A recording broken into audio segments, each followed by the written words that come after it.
Hello everyone. In this video, I'm going to go ahead and show you all how you can actually upgrade your personal developer instance on ServiceNow.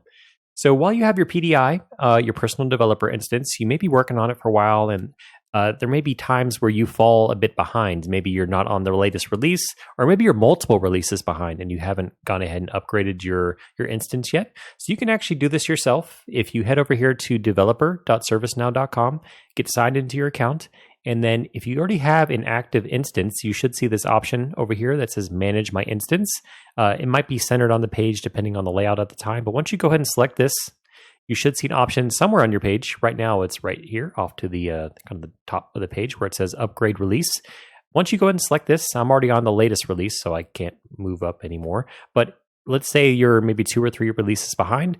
Once you go ahead and select that, you should have the option to go ahead and select one of the latest releases that are available on ServiceNow. So you would just go ahead and select that release and then come over to, well, right now it looks like I can actually upgrade to another patch if I wanted to. But for you, there might be a whole nother release that you can go ahead and select. And then there should be an option here where you'll have the upgrade button will now be clickable. Go ahead and click on that. And then it may take a little bit of time, but it'll get your instance upgraded for you to the release that you have selected.